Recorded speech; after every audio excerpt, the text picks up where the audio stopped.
naman mga ka-baby ang ating ite-test ride. Ang Suzuki, ang naked ng Suzuki GS XS1000. Panel, nice. Wow. Painitin muna natin. So yan mga ka-baby, so shoutout kay Mark, napakabait, taga-picture natin, talaga pinipicturean tayo. At yan, pangatlong bike na ating gagamitin, ang Suzuki GS XS1000. Ito yung sports naked ng Suzuki. Yung engine ito ay engine ng kanilang sports bike, ang Suzuki GS XR1000. Yan o, shoutout din kay Mampe. Wow! Stuck ang pipe pero ganda ng tunog oh. Okay.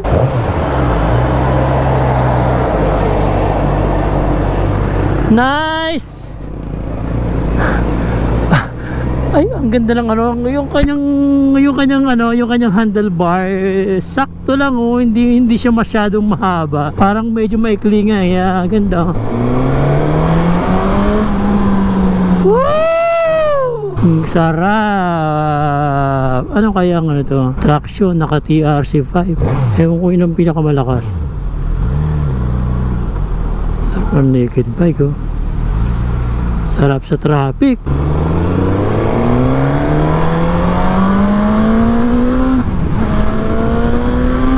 Yeah! Sarap baby. Sarap men.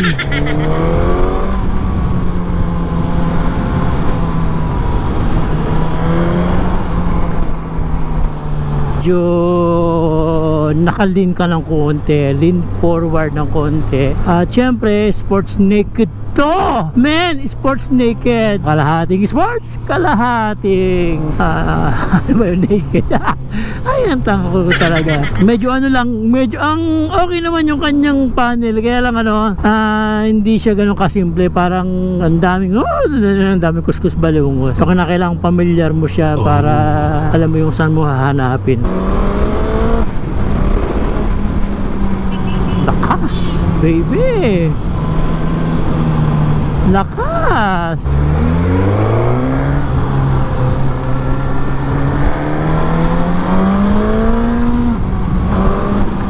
Gumagana ang quick shift.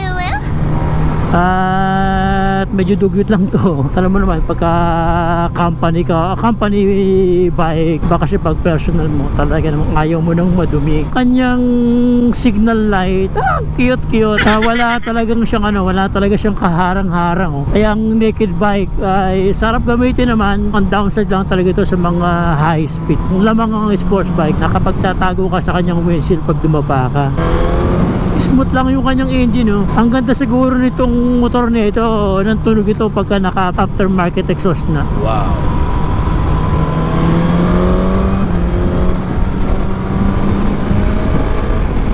Woohoo! Baby, ang lakas.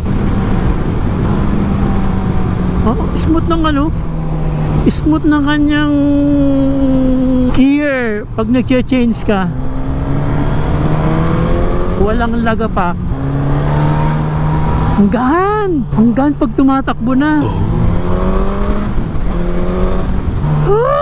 Naked bike na tayo. At benta na si Primo. Pwede ito pang long ride, hindi nakakapagod.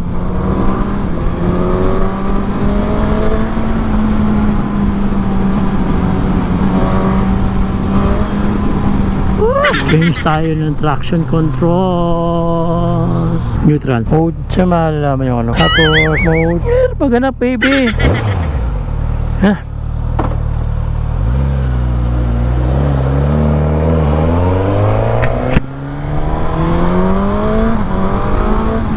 Ba, iba-ibang hagot ito.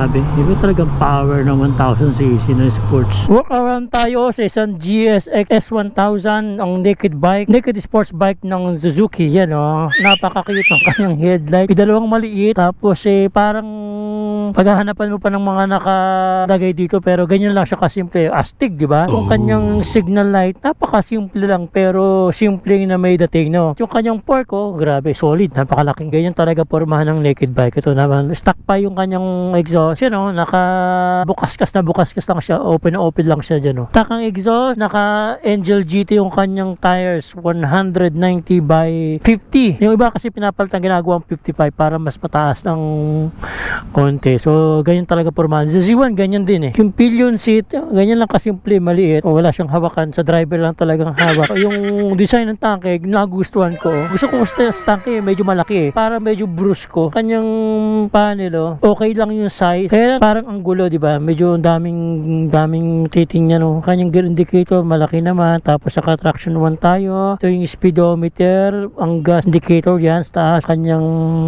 yung kanyang temperature, 104. Mileage niya ay, 15,635 na natatakbo ito. Mga button dito, ito naman, simple lang yung mode, tapos up and down, yung kanyang signal light, passing light, tapos ito yung kanyang switch button. Walang masyadong komplikasyon sa design ng motor to. So yung mga kabebe, test ride lang tayo, ginawa natin ng konting walk around, tapos yun ang ating impression, yung ating experience sa isang Suzuki GSX S1000. At least na experience natin, hindi ko mamibigay siya napaka-technical ito kasi saglit lang natin pwedeng magamit ang motor nito. Mamaya marami pang gagamit ito sa Suzuki kasi itong motor nito ay naka-test ride mga kabebe. So shout out Suzuki Big Bike San Pablo, tayo ay binigyan ng privilege na magamit, ma-test ride. Ito pinaka-saleable nilang unit. So magandang performance kaya saleable. Magandang hitsura, ganda ng tunog, lakas ng motor, ang pogi mo dito. So wala ka nang hahanapin. Okay siya pang low ride kumpara mo naman sa sports bike. Sports bike natin ay low ride natin pero grabe, kakapagod dito, swabe lang. Yan, ayos pa yung gulong. Angel GT. Nakaturing tire tayo. So yung signal light nito sa rear, halos same lang naman sa una, kinopya lang nila. Tapos yung kanyang tail light, kapraso lang na simple. Pag ito napalta mo ng after market na exhaust, ako, grabe. Yung handlebar niya, design nito, simple lang, mga kabebe, simple. So yun ang kanyang yun ang placer niya. Ito yung tsura. Naka-LED. Isa lang yung umiilaw niya kapag naka-low. Pagka naka-bright tayo, where's the bright, baby?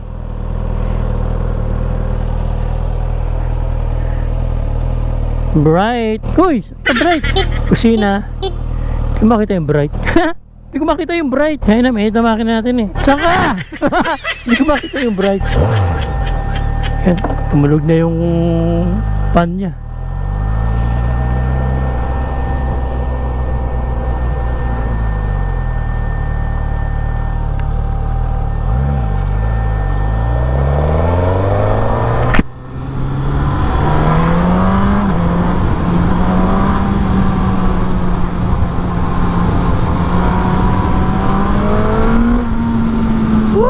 Hangin, sarap.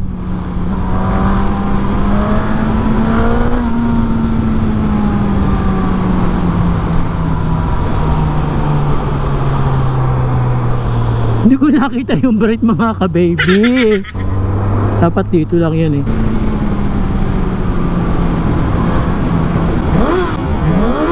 Parang napakadaling gamitin lang ng motor na ito kasi naked bike, madali ito eh. Kung hindi ka na napapag big bike, hindi ka mahihirapan dito. Kaya lang yung power lang, medyo ingat ka lang sa power nito kasi malakas eh.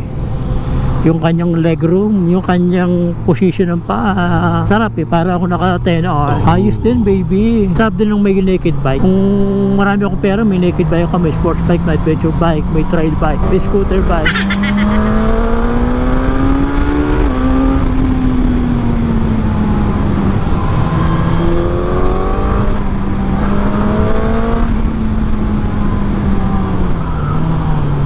Lakas ang brake sa rear. Naaging baby.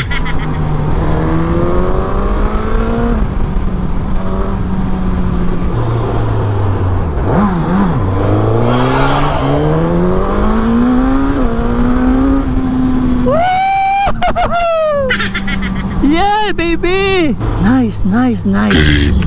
Nice.